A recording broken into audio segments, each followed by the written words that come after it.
Dear students, आज का topic है लाइनक्स ऑपरेटिंग सिस्टम। जैसा कि आप सभी जानते हैं कि ऑपरेटिंग सिस्टम जो है वो कंप्यूटर सिस्टम में एक मेजर रोल प्ले करता है। बिना ऑपरेटिंग सिस्टम से किसी भी कंप्यूटर को चलाना लगभग नामुमकिन है। आज जब हम कंप्यूटर पर बैठते हैं तो ऑलमोस्ट आप सभी ने नोटिस किया होगा, जैसे ही हम कंप्यूटर स्टार्ट करते हैं तो सबसे पहले हमारे जो लैब्स है उनमें कंप्यूटर में सामने लिखा हुआ आता है स्टार्टिंग विंडोज़, यानी कि आपके कंप्यूटर्स में विंडोज़ ऑपरेटिंग सिस्टम इंस्टॉल्ड है। और जैसे हम कंप्यूटर ऑन करते हैं तो सबसे पहले ऑपरेटिंग सिस्टम ही स्टार्ट होता है। ऑपरेटिंग सिस्टम यूज़र यानी कि हम और हार्डवेयर, जो कंप्यूटर का हार्डवेयर है, उसके बीच में एक इंटरफेस का रोल प्ले करता है। बिना ऑपरेटिंग सिस्टम के हमें कंप्यूटर के वेरियस हार्डवेयर डिवाइसेस के साथ डायरेक्ट इंटरैक्ट करना मुश्किल होता है। इसीलिए हर एक कंप्यूटर में ऑपरेटिंग सिस्टम इंस्टॉल्ड होता है और तभी हम उसको यूज कर सकते हैं। अगर हम बात करें तो कुछ एक मैनुअली ऑपरेटेड इलेक्ट्रॉनिक डिवाइसेस को छोड़ दें तो सभी इलेक्ट्रॉनिक डिवाइसेस में जो ऑटोमेटिक चलती हैं उनमें सभी में ऑपरेटिंग सिस्टम इंस्टॉल्ड होता है और उसी की मदद से हम उन डिवाइसेस के साथ कम्युनिकेट कर पाते हैं। तो अभी तक अगर मैं ये कहूं कि हम किन किन ऑपरेटिंग सिस्टम के नाम सुने हैं तो मोस्टली जो पॉपुलर ऑपरेटिंग सिस्टम है हमारे बीच में वो है विंडोज ऑपरेटिंग सिस्टम। इसके अलावा एक और ऑपरेटिंग सिस्टम जिसका यूज हम ऑलमोस्ट सभी हर रोज करते हैं वो है एंड्रॉयड ऑपरेटिंग सिस्टम, जो कि हमारे मोस्टली मोबाइल्स में इंस्टॉल्ड है। आज के जो मोबाइल्स हैं उनमें कुछ एक में विंडोज ऑपरेटिंग सिस्टम मिलेगा, अदरवाइज मोस्टली जो मोबाइल्स हैं उनमें एंड्रॉयड ऑपरेटिंग सिस्टम इंस्टॉल्ड है। तो ये जो वो ऑपरेटिंग सिस्टम है जिनके बारे में आपको ऑलरेडी जानकारी है। ऑपरेटिंग सिस्टम का रोल वैसे तो हमने पिछले टॉपिक्स में इसके बारे में डिटेल्ड में पढ़ा है, बट यहां पर मैं एक थोड़ा सा ओवरव्यू देना चाहूंगा कि ऑपरेटिंग सिस्टम का रोल क्या होता है। ऑपरेटिंग सिस्टम यूजर और हार्डवेयर के बीच में एक इंटरफेस का रोल प्ले करता है। हमारे कंप्यूटर में जो डिफरेंट एप्लीकेशंस इंस्टॉल्ड है उनके लिए हार्डवेयर रिसोर्सेज को एक्सेस करना इजी बनाता है। और अगर हम ऑपरेटिंग सिस्टम के कुछ एक मेजर जो फंक्शंस हैं उनकी बात करें तो उनमें से है memory management, process management, device management, file management, security, system performance आदि। इनके बारे में हम पहले डिटेल में आपको बता चुके हैं। तो आज आपको एक नया operating system Linux operating system के बारे में जानकारी देते हैं। तो आइए स्टार्ट करते हैं लाइनेक्स ऑपरेटिंग सिस्टम। स्टूडेंट्स, जैसा कि मैं पहले ही आपको बता चुका हूं, just like Microsoft Windows operating system and Google Android operating system, Linux भी एक पॉपुलर ऑपरेटिंग सिस्टम है। और ये यूं कहें कि Linux is much more secure and powerful operating system. आपको यहां बताना चाहूंगा कि लाइनेक्स इतना सिक्योर और पावरफुल है कि ये आज जो हमारे पास स्मार्ट वॉचेस है उनसे लेकर और एक सुपर कंप्यूटर तक में लाइनेक्स ऑपरेटिंग सिस्टम इंस्टॉल्ड है। तो अब हम थोड़ा सा इसके बारे में जानते हैं कि इसकी डेवलपमेंट कैसे है और किसने की। लाइनेक्स ऑपरेटिंग सिस्टम बेसिकली 1991 में एक स्टूडेंट लाइनेक्स टॉर्नवर्ल्ट ने, जो कि यूनिवर्सिटी ऑफ हेलसिंकी में फिनलैंड में पढ़ता था, उन्होंने इसकी शुरुआत की, उन्होंने इसकी डेवलपमेंट शुरू की। उन्होंने इसको फर्स्ट ऑफ ऑल अपने पर्सनल यूज के लिए डेवलप किया और बाद में इसको इंटरनेट पर जनरल पब्लिक के लिए डाल दिया। ये ऑपरेटिंग सिस्टम आज फोन्स में यूज होता है, लैपटॉप्स में यूज होता है, कंप्यूटर्स में यूज होता है, कार में यूज होता है, और इवन जैसा कि मैं पहले भी आपको बता चुका हूं कि जो भी ऑटोमेटिक ऑपरेटेड डिवाइसेस हैं, स्मार्ट डिवाइसेस हैं, उनमें लाइनेक्स ऑपरेटिंग सिस्टम इंस्टॉल किया होता है। फोन्स की हम बात करें तो एंड्रॉयड ऑपरेटिंग सिस्टम भी बैकएंड में लाइनेक्स से ही ऑपरेटिंग सिस्टम है। लाइनेक्स की खासियत यह है कि Linux operating system free of cost available है। इसको हम इंटरनेट से डाउनलोड कर सकते हैं। बहुत सारी वेबसाइट्स हमारे पास है जहां पर ये ऑपरेटिंग सिस्टम हमें डाउनलोड के लिए अवेलेबल है, जैसे कि रेड हैट लाइनेक्स जो है वो हम redhat.com से डाउनलोड कर सकते हैं। ubuntu लाइनेक्स जो है वो हम ubuntu.com से डाउनलोड कर सकते हैं। जो फेडोरा लाइनेक्स है उसको हम getfedora.com वेबसाइट से डाउनलोड कर सकते हैं। ये लाइनेक्स फ्री ऑफ कॉस्ट होने के साथ साथ ही ओपन सोर्स भी है। ओपन सोर्स मींस इसके जो सोर्स कोड हैं वो हमें अवेलेबल होते हैं और कोई भी ऑर्गेनाइजेशन जो हैं वो इन सोर्स कोड की मदद से लाइनेक्स ऑपरेटिंग सिस्टम को अपनी रिक्वायरमेंट के हिसाब से बदल सकती हैं, जो भी उस ऑर्गेनाइजेशन की रिक्वायरमेंट होगी। तो ये दो खास बातें लाइनेक्स को और ऑपरेटिंग सिस्टम से ज्यादा इंपॉर्टेंट, ज्यादा अच्छा बनाती हैं, और वो है लाइनेक्स का फ्री होना और लाइनेक्स जो है एक ओपन सोर्स सॉफ्टवेयर है। इसके साथ साथ ही लाइनेक्स जो है बहुत ही सिक्योर ऑपरेटिंग सिस्टम है, और ऐसा भी देखा गया है कि लाइनेक्स ऑपरेटिंग सिस्टम में वायरसेस का अटैक भी कम होता है। स्टूडेंट्स, अब हम बात करेंगे लाइनेक्स के स्ट्रक्चर की। लाइनेक्स के स्ट्रक्चर में मेनली 3 कंपोनेंट्स आते हैं, जिसमें सबसे पहले है कर्नल, सेकंड शेल और थर्ड इज यूटिलिटीज। अब आप डायग्राम की तरफ फोकस करें तो देखेंगे कि हमारे हार्डवेयर को डायरेक्ट एक्सेस करने के लिए सबसे पहले जो इनर मोस्ट लेयर है वो है कर्नल।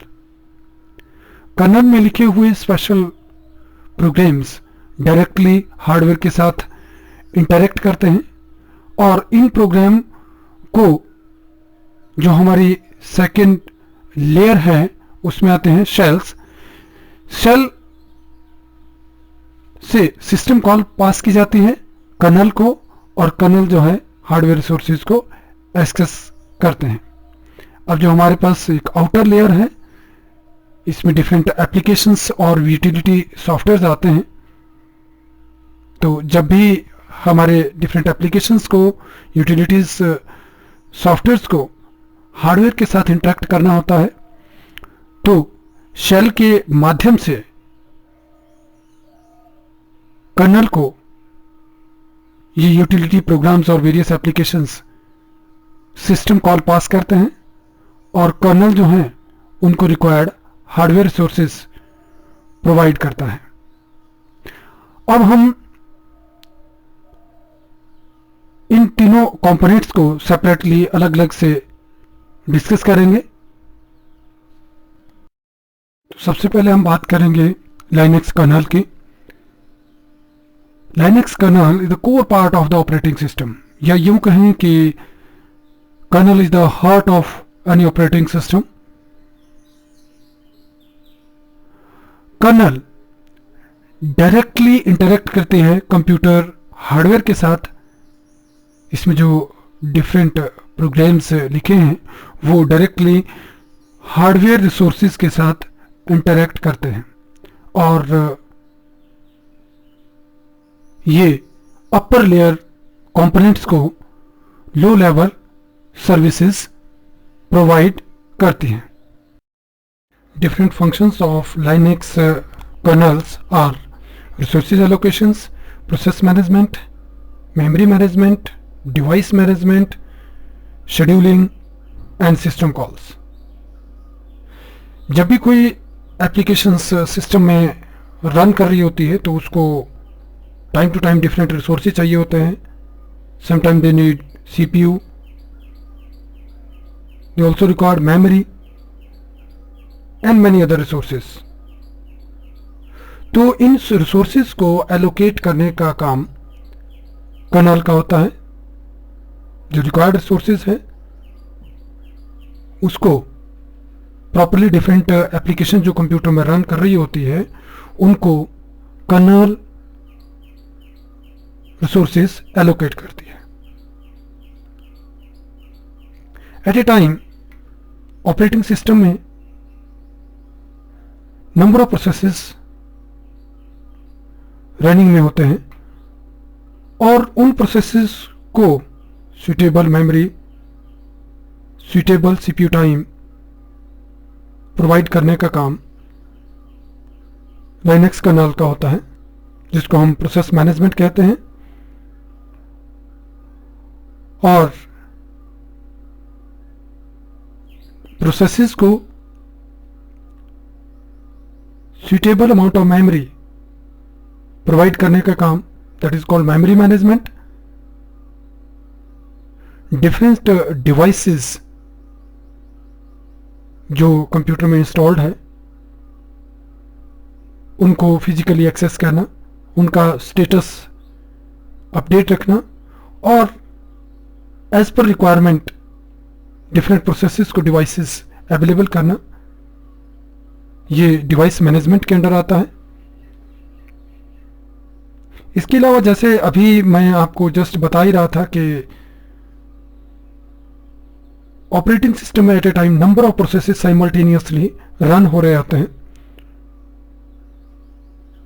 तो उन डिफरेंट प्रोसेसेस को एज पर देयर नीड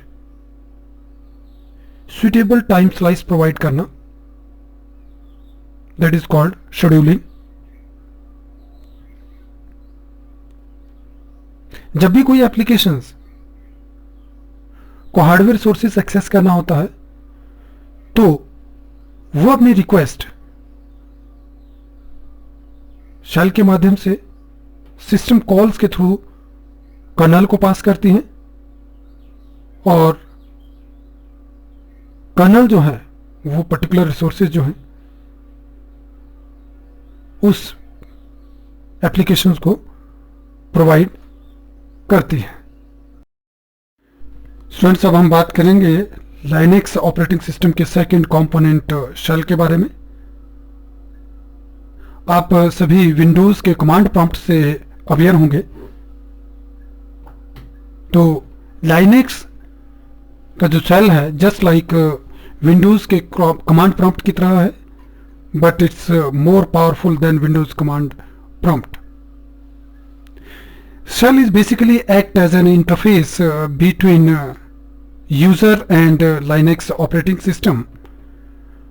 और जैसा कि मैं पहले भी आपको बता रहा था कि हार्डवेयर के साथ इंटरैक्ट करने के लिए हमारे पास core part of the operating system kernel होती है और जब भी कि डिफरेंट एप्लीकेशन और यूटिलिटी प्रोग्राम्स को कर्नल के साथ कम्युनिकेट करना होता है तो वो शेल के द्वारा कम्युनिकेशन होता है। यहाँ शेल हमें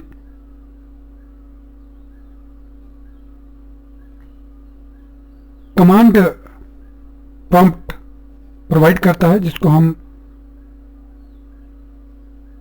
कंसोल भी कहते हैं। जब हम ग्राफिकल यूजर इंटरफेस जो हमारे पास जीनोम या केडी प्रोवाइड किया गया है लाइनक्स में, उसके थ्रू जब हम शेल प्रॉम्प्ट को एक्सेस करते हैं हमारे पास डिफरेंट टाइप्स की शेल हैं, और इन शेल प्रॉम्प्ट्स पर जो हम कमांड्स लिखते हैं वो कमांड्स कर्नल्स को पास की जाती हैं, और कर्नल जो है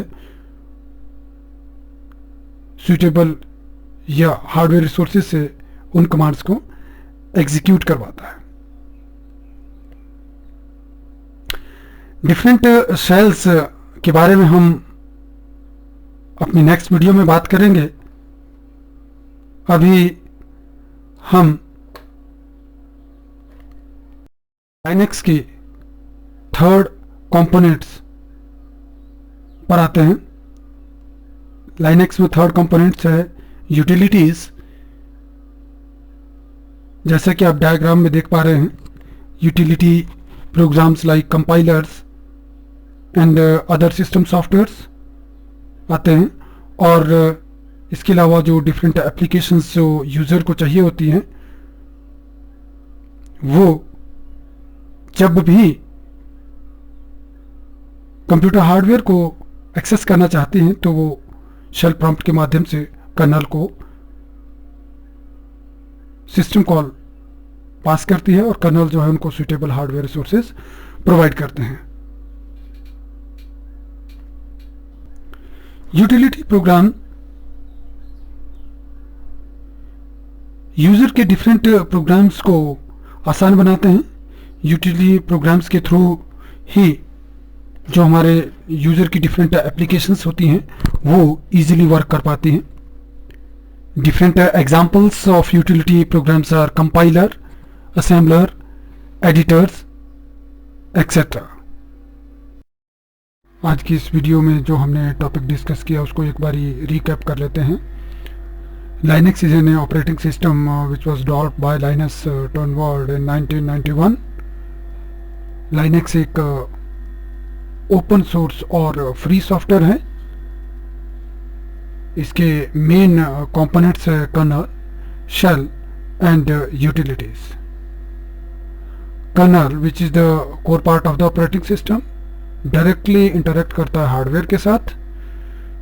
दूसरा कंपोनेंट है shell which act as an interface between user and Linux operating system, and at last third component है utilities which make user programs more easier to work with them. Students, आज की video हम यहीं close कर रहे हैं, और अब हम अगली वीडियो में डिस्कस करेंगे advantages of Linux। Thank you.